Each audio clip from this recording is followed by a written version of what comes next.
ఈ స్వరం దేవునికి వినబడి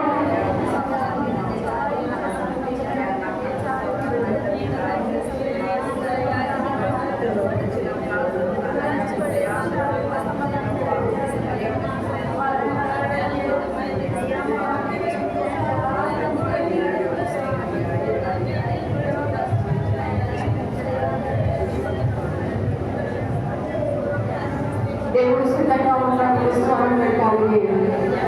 మనుషుల కోసం కాదు, నా కోసం కాదు. దేవుడి నుంచి ఆయన మీ పక్షంగా చూపి నేను జ్ఞాపకం చేసుకుంటూ ఒక్కసారి దేవుడు ఆరాధన చేసుకుందాం. ఒకసారి ఆయన చేసిన వేడు జ్ఞాపకం చేసుకుంటే నువ్వు ఆరాధించకుండా ఉండలేవు, స్తుతించకుండా ఉండలేవు కదా, మహిమపరచకుండా ఉండలేవు కదా, గర్వపరచకుండా ఉండలేవు కదా. ఇంత గొప్ప కార్యాలు మన పక్షంగా చేసిన దేవుడికి హృదయపూర్వకంగా ఆరాధన చేద్దామా? హృదయపూర్వకంగా ఆయన సేవిద్దామా? దేవా, నువ్వు చేసిన వేడకు ఇక నా హృదయపూర్వకంగా కృతజ్ఞత అర్పిస్తున్నానయ్యా. నీకు స్తుతులు చెల్లిస్తున్నాను. నీ చూపిన కృపలను బట్టి, నువ్వు నాపై దయ చూపిన దయను బట్టి, జాతిని బట్టి, ప్రేమను బట్టి, కనికరాన్ని బట్టి అయ్యా, ఇదిగో ప్రభువా, నా కొరకు లోకానికి వచ్చి శిలువలో మరణించిన దేవుడు నేను నరకాగ్నిలో పడిపోకుండా నన్ను వెంటనే రక్షించడానికి ఈ లోకానికి వచ్చిన దేవుడు అయ్యా. నేను ఎలాంటి వందనాలు తండ్రి. నీకే స్తుతులు ప్రభువా. అయ్యా, ఇదిగో ఎవరైతే ఆరాధించిన వాళ్ళు ఎవరైతే ఉన్నారో, నీ స్వరమును వినిపించలేని వారు, దేవుని కనపరిచిన వారు, మహిమపరిచిన వారు ఎవరైతే స్థలంలో ఉన్నారో దయచేసి నోరు తెరుద్దాము. దయచేసి నోరు తెరుద్దాం. ఆయన మన ప్రయాణంలో దేవుడు మన కాపాడిన విధానాన్ని జ్ఞాపకం చేసుకుందాం. మనకు ఆరోగ్యాన్ని ఇచ్చే విధానాన్ని జ్ఞాపకం చేసుకుందాం. మన పోషిస్తున్న విధానాన్ని జ్ఞాపకం చేసుకుందాం. మన సంరక్షిస్తున్న విధానాన్ని జ్ఞాపకం చేసుకుంటూ అయ్యా, కృతజ్ఞతాస్తుతులు చెల్లిస్తున్నానయ్యా. ఇది ఆరాధన కేవలం ఆయన కృతజ్ఞతాస్తుతులు చెల్లించడానికి, ఆయన చేసిన మేళ్ళని జ్ఞాపకం చేసుకుంటూ ఆయన ఆరాధన చేసే సమయంలో వ్యర్థం చేయడం దయచేసి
వందనాలు చెల్లించడానికి నాకేమి గుర్తు రావట్లేదు అనుకుంటున్నామేమో. చాలాసార్లు వందనాలు చెల్లించడానికి, ఆయన స్థుతులు చెల్లించడానికి, ఆయన చేసిన కార్యాలు మర్చిపోయి స్థుతించకుండా మౌనంగా ఉండేవారు. ఈ మాటలు జ్ఞాపకం చేసుకుంటారన్నా స్థుతించవచ్చు. ఆయన కృప చేత మనం రక్షించినందుకు, జీవగ్రంథంలో మనం ప్రేమించినందుకు, పరలోక రాజ్యంలో మనం చోటించినందుకు, నన్ను నరకం నుండి తప్పించి అయా నన్ను పరలోక రాజ్యంలో నడిపించినందుకు నీకు వేలాది వందనాలు చెప్పగలుగుతున్నావా? నిస్సాక్షిగా నన్ను నిలబెట్టావయ్యా. ఎందుకు పనికి రానివంటి దానిను, ప్రభువాన్ని పిలిచే అర్హత యోగ్యత కూడా లేనివంటి దానిను, మట్టిలో ప్రభా మరి అయా మురికి గుడ్డలే తిరుగుతున్న నన్ను, పెద్ద కుప్పల మీద ఉన్న నన్ను అయా మరి ఉన్నతమైన స్థితిలో నన్ను నిలబెట్టిన దేవుడు. అయా నేను ఏమి చిన్న తీర్చగలమయ్యా? ఎన్ని స్థుతులు చెల్లించిన ఆయన రుణం మనం తీర్చగలమమ్మా. ఆయన కృప చేత మనం రక్షించాడు కదా. మనం రక్షింపబడ్డామంటే, లేకపోతే క్షేమంగా ఉన్నామంటే, ఆరోగ్యంగా ఉన్నామంటే అది మన మంచి కాదు, మన నీతి కాదు, మన భక్తి కాదు, మన యథార్థత కాదు, కానీ కేవలమైన ఉచితమైన ప్రేమను బట్టి, కేవలమైన దయను బట్టే కదా. ఆయన కృప చేత మనం రక్షించిన దేవుడు, ఆయన దయ చేత మనం శిక్ష నుండి తప్పించిన దేవుడు. మనం చేసిన తప్పులకి, పాపాలకి, మరి దోషాలకి ఎంతో శిక్షణ అనుభవించవలసిన వారమైనప్పటికీ ఆయన దయగల చాలుని బట్టి ఆ శిక్ష నుంచి మనం తప్పించి ఆ శిక్షను ఆయనపై మోసి సిలువలో బలైపోయింది కదా. అప్పుడే మనం జ్ఞాపకం చేసుకుంటావా? అప్పుడే మనం జ్ఞాపకం చేసుకుంటా ఉండగలుగుతావా? ఆయన స్థుతించుకుంటూ ఉండగలుగుతావా? ఆయన కనపరచుకుంటూ ఉండగలుగుతావా? ఆయన మహిమపరచుకుంటా నీ పెదవులు మోసుకుని ఉండగలుగుతావా? పెదవులు తెరిచి దేవుని సన్నిధిలో దేవాలయమే అయ్యా నీకు చాలుకే వందనాలయ్యా. నాకు పైన చాలు చూపించిన దేవుడు, కనికరం చూపించిన దేవుడు అయ్యా. నువ్వు చాలు చూపించకపోతే, కరుణ చూపించకపోతే అయ్యో నేను ఏమైపోయేదానిలో కదా తండ్రి. నీ ప్రేమను నాపై కనపరిచిన దేవా నీకు వేయాలి వందనాలు. ఈ వందనాలు చెప్పడానికి సరిపోతాయమ్మా? ఈ వందనాలు దేవుని స్థుతులు చెల్లించడానికి సరిపోతాయా? ఇలాంటి గొప్ప కార్యాలు చేసిన దేవునికి స్థుతులు చెల్లించకుండా ఉండగలుగుతామా? అందరూ హృదయపూర్వకంగా చెప్తామా? యేసయ్యా నీకే స్థుతులు తండ్రి, కోట్లాది స్థుతులు ప్రభా, వేలాది స్థుతులు తండ్రి. నీ కృప చేత నన్ను రక్షించిన దేవా. ఈ పలు చరణాన్ని మరొకసారి కలిసి పాడదామా?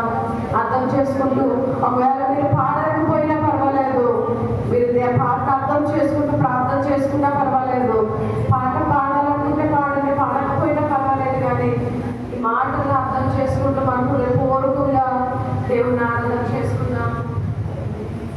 ఈ కృప చేత నన్ను రక్షించినందుకు వేలాది వందనాలయ్యా. నీ దయ చేత శిక్షను తప్పించినందుకు కోట్లాది స్తోత్రాలయ్యా. నీ కృప చేత నన్ను రక్షించినందుకు వేలాది వందనాలయ్యా. నీ శిక్షను తప్పించినందుకు కోట్లాది స్తోత్రాలయ్యా. నీ జాలి నాపై కనుపరచినందుకు వేలాది వందనాలయ్యా. నీ ప్రేమ నాపై కురిపించినందుకు కోట్లాది స్తోత్రాలయ్యా. నీ జాలి నాపై కనుపరచినందుకు వేలాది వందనాలయ్యా.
శిక్ష తప్పించావు, నీకు వందనాలు అయ్యా. పరలోక రాజ్యంలో చోటించావు, నీకు వందనాలు.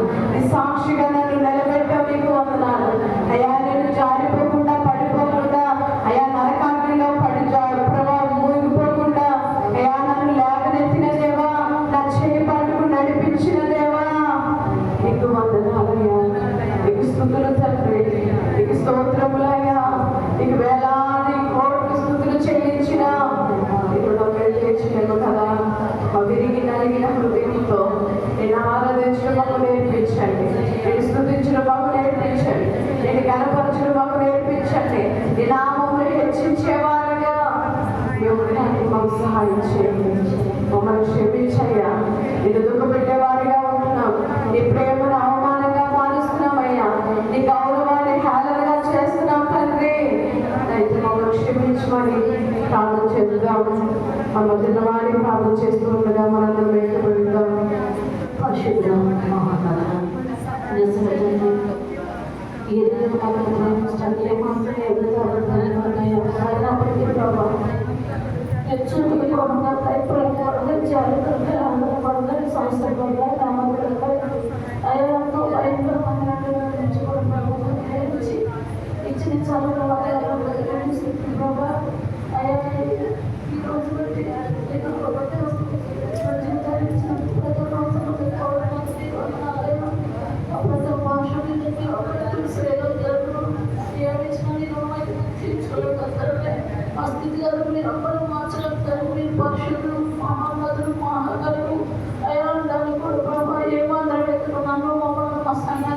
మా సహవాసాన్ని ప్రేమించిన పరదాలు బట్టి తీసుకుంటూ చెల్లించుకుంటూ అయ్యా, మేము వర్తమానం బలపరిచి ఎంతవరకు నీ నామాన్ని మహిమకరంగా జరిగించాలయ్యా. అయ్యా, జరగబోయే దాని విషయంలో కూడా నీ నామాన్ని మహిమకరంగా జరిగించాలని మీరు ఎక్కువ చూపించాలని మిమ్మల్ని సహాయాన్ని అయ్యా మేము మోసుకుని వెళ్ళే ప్రభుత్వం దయచేయాలని చిన్నమానని పాత్రలు చేర్చుకుని సై నా పేరు అడుగు పెట్టుకుంటున్నాం తండ్రి. అందరూ కూర్చున్నామా?